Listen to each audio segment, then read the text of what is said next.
So నా మొట్టమొదటి సంపాదన అంటే మొట్టమొదటి ఇన్కమ్ నాది రియల్ ఎస్టేట్ పరంగా వచ్చినటువంటి ఇన్కమేనండి. LPDO is nothing but local product development organization. ఈ భూమి మీద ప్రతిది కూడా ఒక ప్రొడక్టే.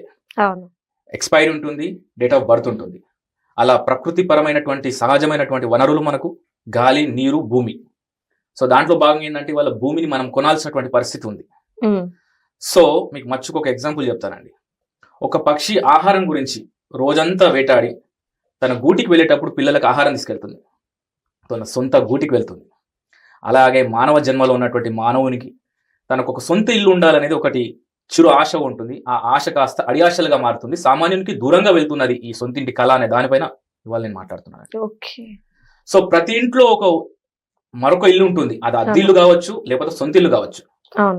ఆ ఇంకొక మరొక ఇల్లు ఏంటంటే వంటిల్లు. మీ వంటింట్లో, ఎందుకంటే మీరు అమ్మాయిలు కాబట్టి ఈ విషయం చెప్తున్నారు, అంటే అబ్బాయిలు కూడా ఇవాళ వంట చేయాల్సిందే. ఆ వంటకు సంబంధించినటువంటి వంట నూనెలు విజయ్ ఆయిల్స్ అంటే ప్రభుత్వ రంగ సంస్థల ఆయిల్స్ ని వాడమని చెప్పే సంస్థ లోకల్ ప్రొడక్ట్ డెవలప్మెంట్ ఆర్గనైజేషన్. స్థానిక ఉత్పత్తులను విక్రయించాలనే దానిపైన.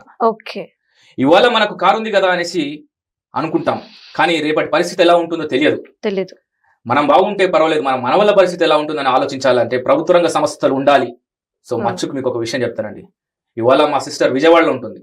ఇక్కడ నుంచి రేపు పొద్దున మా వాళ్ళకి కారు లేకపోతే వెళ్ళాలంటే ప్రభుత్వ రంగ సంస్థ అయినటువంటి వాహనం లేకపోతే, ఆర్టీసీ బస్ అనేది లేకపోతే ఆ ప్రయాణం చాలా కష్టకరంగా మారుతుంది. ఎందుకంటే ప్రభుత్వ రంగ సంస్థలు మరియు ప్రైవేట్ రంగ సంస్థలు ఉంటేనే ఆరోగ్యకరంగా ఉంటుంది. ప్రైవేటే పరమైపోయింది అనుకోండి, మనకు ధరలు అనేది నిర్ధారించలేకపోతాం. అలా ధరలు నిర్ధారించలేకపోతున్నటువంటి పరిస్థితులలో ఇవాళ రియల్ ఎస్టేట్ పరిస్థితి ఉంది. కాబట్టి ఈ విషయాన్ని మీకు చెప్తున్నాను, మీకు అర్థమయ్యే విషయంలో.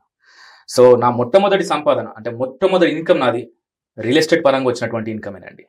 I'm talking about 2001 and my born and bought up my family is from real estate background.